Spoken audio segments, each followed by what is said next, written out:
Greetings, kindred spirits. I'd like to thank you all for your continued support of 13 Star Sign Astrology.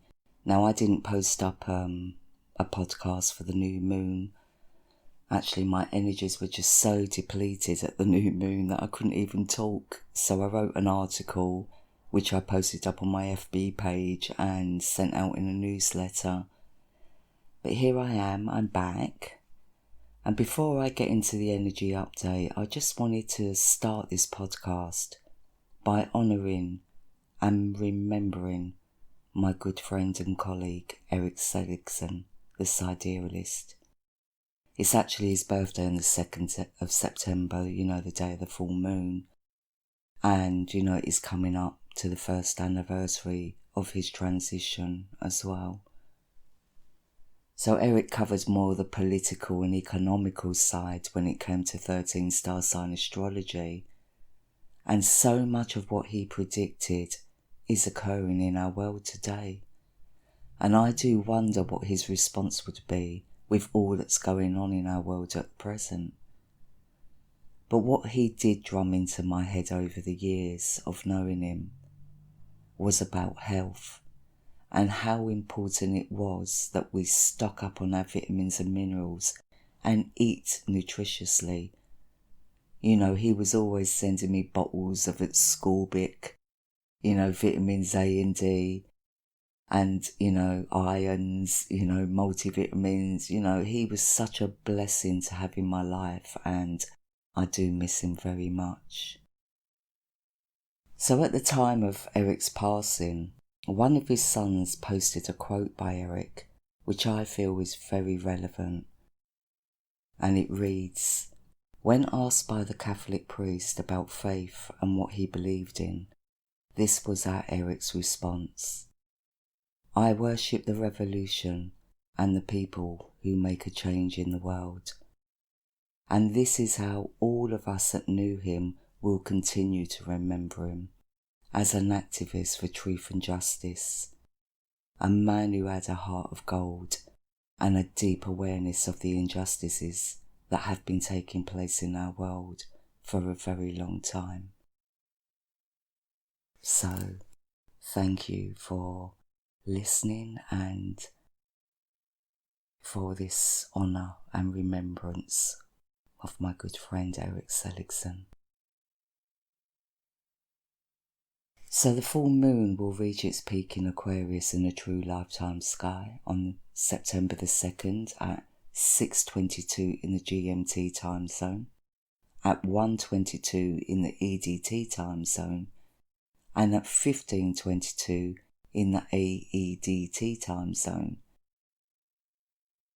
So the energies coming in have been pretty intense over the last month or so, although things have been escalating over a much longer period of time. The changes taking place are rather chaotic to say the least, as domestic situations and global upheavals continue to take place and will continue to do so at least for the rest of this year. I always said that this side of the year would be at its most intense. So it is important that we ride these waves by using our unique strength and inner wisdom.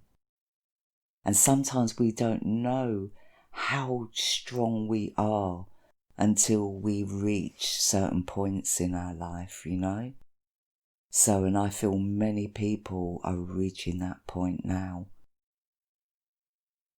So the moon in Aquarius, can be an emotionally suppressed moon, where feelings are kept under control. But the erratic energy of the Aquarius ruling planet Uranus, who is currently retrograding through Aries, can bring on sudden shifts and outbursts can erupt that lead into a quick depletion of energy. With our Sun at 22 degrees in Leo and Neptune at 22 degrees in Aquarius, there is a strong need for us to get more aligned with our health, both physically and mentally. Since the 22nd of August, our heart chakras have been going through a series of activations after the downloads of the new light codes that came in at the Lionsgate portal. This is a time for us to bring any illusions or high ideas down onto the earth plane so we can put them into a proper perspective. Since up until this point throughout 2020, a lot of revelations and deep insights have emerged. It's only the concept of self-limitation that keeps us from truly experiencing the peace and the tranquility that is lacking in many situations, especially within our domestic situations. Neptune entered into Aquarius in February 2011, and statistics say that mental health started to rise in 2010, which was on the build-up to Neptune's transition from Capricorn into Aquarius. I have said this before, but I feel it is relevant to this full moon to say it again. Neptune is coming to an end of his transit through Aquarius now. Aquarius rules the 13th house of the hidden and institutions in the true lifetime sky, and will enter into his own sign of Pisces in February 2022. So he's coming into his own sign of Pisces, who rules the first house in the true lifetime sky at present. Aquarius is already known to be the Mad Hatter of the zodiac, and Neptune is all about creative visualization in his positive aspect. But negatively, Neptune can influence many into illusion and escapism, for those who have a harder time in facing the harsher realities of life, or have a hard time thinking outside of the box. They say that the last mile is always the hardest, and I really do feel that the next 2 years at least will be a testing time for humanity when it comes to mental health and emotional blocks. Neptune is of the water element, and Aquarius is of the air element, which together can create storms and confusion. But in their positive flow, they can be very visionary and enlightening. They rule the third eye and the crown chakras. And I would say that Neptune's transit through Aquarius has brought in a lot of awareness, both spiritually and creatively. The storm to me, or the storms that are being presented to me, are just teacup storms, created to shift humanity into more awareness of spiritual values and the need for us to stay in peace and use our wisdom while standing up for truth and justice in all areas of debate. Aquarius is the rebel, but he is a rebel with a cause and supports humanity into a higher consciousness. Neptune is the empath, compassionate and creative, and supports humanity to reach the higher levels of vision, especially in a spiritual sense. But sometimes these energies can hit us too suddenly, which can be quite mind-blowing, and for some can lead into a deep depression due to the highs and lows that occur when we are caught between the bliss of the higher realms and the harsher realities of life. On this particular full moon, we will have a grand cross and a kite, which again are very trying energies. The grand cross this full moon is between Venus, Mars, the black moon Lilith, Saturn, Pluto, Jupiter, and the goddess Juno of domestic harmony and commitment. This particular Grand Cross creates a powerful energy of dominating and opposing forces, especially between the masculine and feminine energies. When the Grand Cross aspect shows up in a chart, it represents repetitive cycles that more often than not need to be broken. These powerful planets and points shows an ongoing power struggle, emotional and material blackmail, irritability and possessiveness. And we are being urged to break these cycles and make peace with ourselves and the world around us. Even with the chaos that is going on in our world right now, the only way to navigate through it productively is to maintain a balance between our hearts and minds and not enforce our expectations onto others. Each of us have to grow and evolve in our own time, at our own pace. But when it comes to those that are close, it's a very difficult energy to manage, since we will be more sensitive to our environments and feeling the energy of the people around us much more acutely, which can be overwhelming for many, as differences of opinion or values creates a negative atmosphere. The unevolved masculine energy has been very dominant for a little while now, where issues around narcissism and intimidation have become prominent themes of topics over the last year or so. Organic morals and diplomacy are needed to raise our vibrations higher, but with the understanding that healthy boundaries must be formed from a place of unconditional love. They say sometimes you have to be cruel to be kind. I say, standing our ground in truth and love only feels cruel to those who are not grounded in their own identity.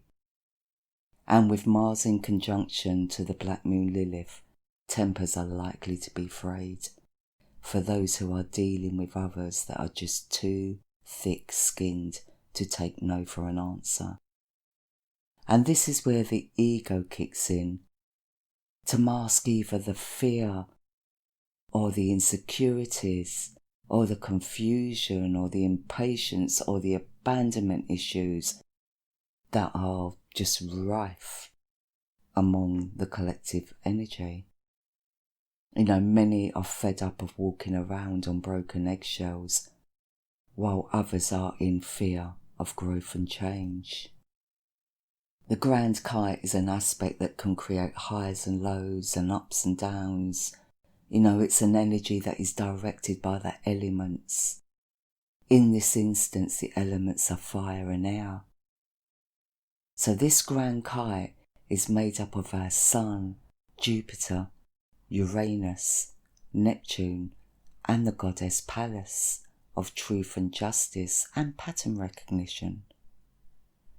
On a global scale, this Grand Kite aspect shows that the mass global change taking place in our societies worldwide is reaching its peak, where there are some great opportunities being presented to us to create a world we would be comfortable to live in.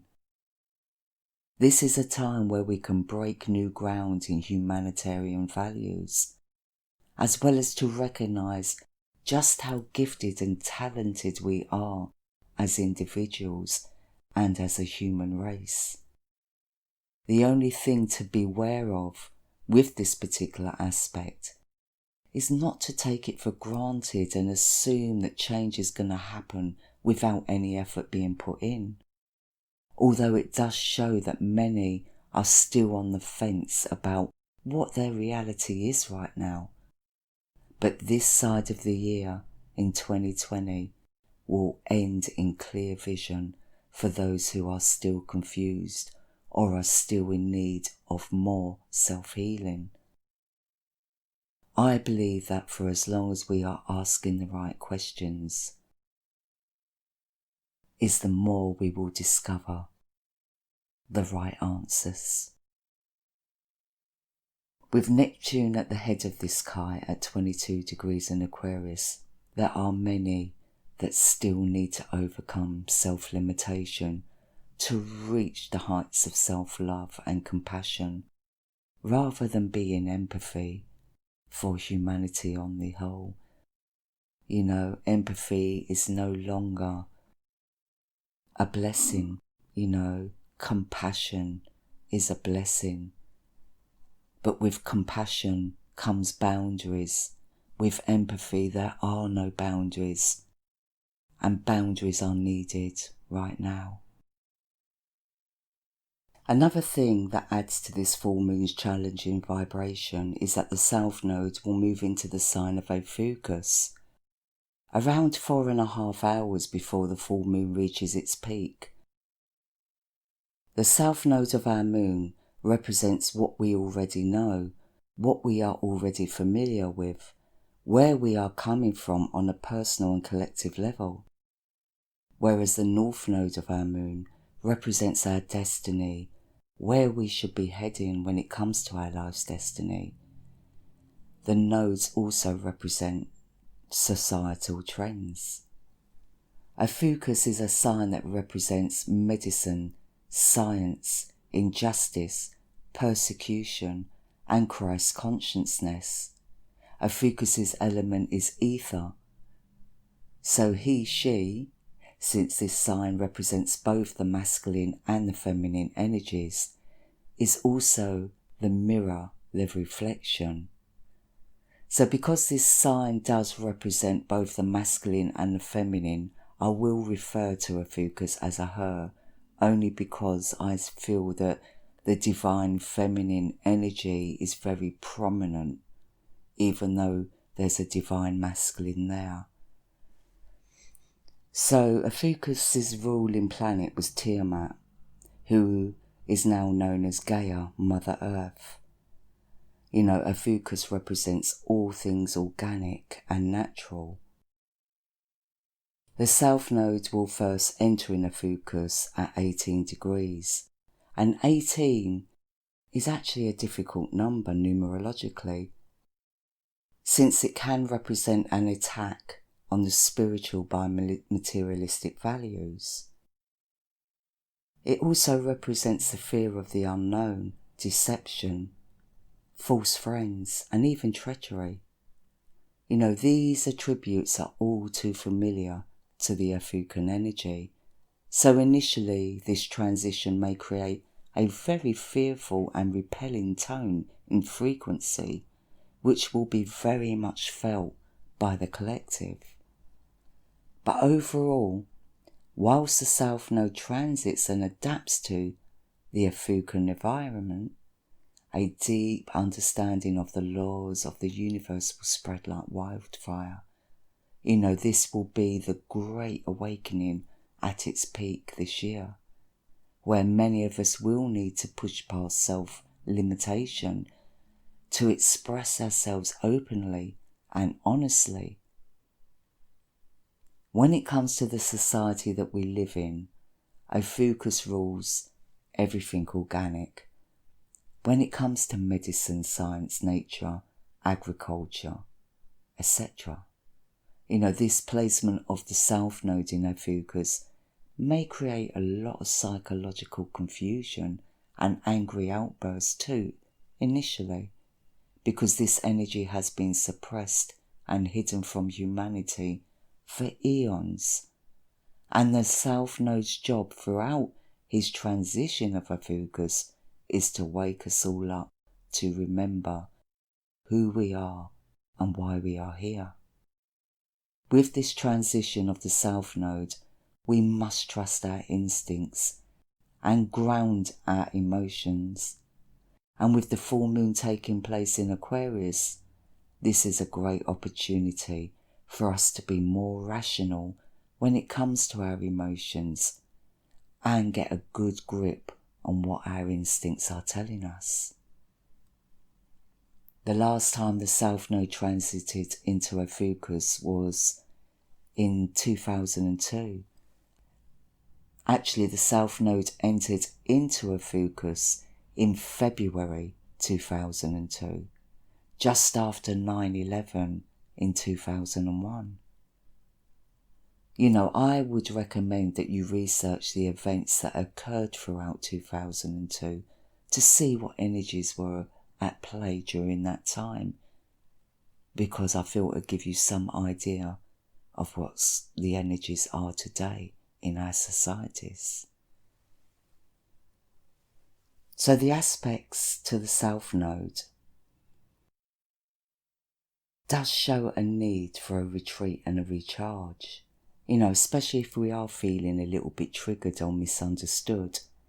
The only way we can use this energy wisely is to trust our own wisdom and stand strong in our own self-power. The elements of water and fire will be strong at this time, so watch out for explosive situations. The element ether does create a foggy essence, and it also has a mirroring effect, or, a psychedelic effect. So with the North Node in Taurus, who represents the material comforts and the inner child, he will be seeing his own reflection for good or ill, depending on his attitude and mentality. So we must stand strong in our own power as the serpent energy of Ophiuchus finally emerges and introduces her energy to the collective. Ophiuchus holds no value for man-made laws, especially those that go against the welfare of humanity or the Mother Earth herself. Although in her negative aspects she can be very revengeful and outrageous in her quest for justice. And I would say in that energy we can look at the Medusa energy. So, we must use this energy wisely.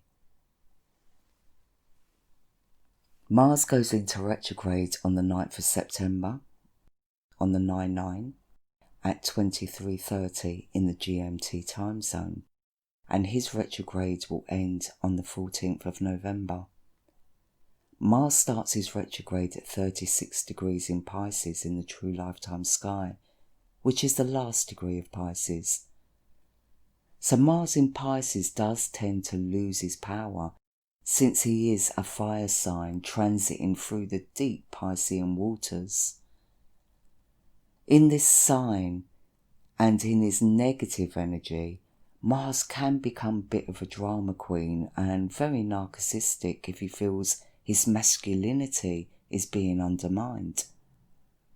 And as he goes into retrograde, he will still be in conjunction to the Black Moon Lilith, in opposition to the goddess Juno, in square to Venus, Saturn and Pluto, and in sextile to the North Node. In all these aspects, it does suggest that some information could come to light that will ruffle a few feathers, and tempers may be frayed. So it's important that we keep ourselves grounded and as focused as possible. This could play out on the global collective arena, since the nodes on the whole do represent the societies that we live in. But it could also be on the domestic front, portraying that power struggles in domestic situations continue to be brought on by conflicts of interest. There will also be a grand Yod in formation on this day too. And I've said to you before, the Yod formation is also called the finger of fate. So with our moon in sextile to the goddess Vesta, and both being in quincunx to the goddess Pallas, it is so important that we look after our health and our well-being at this time. And that includes quality time, so we can re-energize since the energies continue to be depleting. And if we have been stuck indoors for months, then it's highly likely that a vitamin D deficiency could be the cause of feeling drained and unwell. I suggest that we do not rely on other people for their permission or support in us claiming our space. In this instance, I recommend that we just take it if we know we need it, because the levels of understanding will be different for each and every one of us. Like I said all through last year, we must know our own limitations and act accordingly. The grand kite will be ongoing from the full moon, and a second one will form with our Sun, Jupiter, Uranus, Neptune, and the goddess Pallas, which is another aspect that pushes us into honouring our own way of thinking. We cannot worry about what others think. We must act in our own best interest, as long as it's coming from a place of unconditional love. We must not fight fire with fire. Although bonds will be broken, obligations will be offloaded, because we are no longer able to hold on to baggage. So time in meditation or quiet time on the whole will be very beneficial to recharge and regroup. Jupiter will end his retrograde on the 14th of September, around 200 hours in the GMT time zone. Jupiter started to retrograde through his own sign of Sagittarius on the 14th of May. So as Jupiter ends his retrograde, he will be in conjunction to the goddess Pallas, in opposition to our moon, in square to Mercury, in trine to our Sun and Uranus, and in sextile to Neptune, which is actually an ongoing aspect. So our minds will be overloaded with information at this time, and with his conjunction to the goddess Pallas, it could be that new laws or religious values come under review. It is highly possible also that new ground can be broken within our way of living or within our spiritual understandings, but we do need to be realistic with our expectations and stay motivated. We must not take anything for granted at this time. We must keep on top of our goals or our routines, but at the same time, we must not take on too much either, because the energies will still be unfocused and depleting. Well, at least up to the new moon in Virgo on the, I think it's the 17th of September. So balance will be needed or maintained. Normally I suggest, a walk barefooted or meditation or chanting. Actually, I feel chanting, singing, verbally expressing ourselves will be a good way to release any stagnant energy or any hyped up energy. So yeah, I would recommend that. And I will look at Steve Nobel's meditations. I haven't even done a meditation myself for a while. I've just been doing my prayers and I've just been meditating on my third eye. So yeah, I shall post that in the description box below. But as always, kindred, stay in peace. Much love.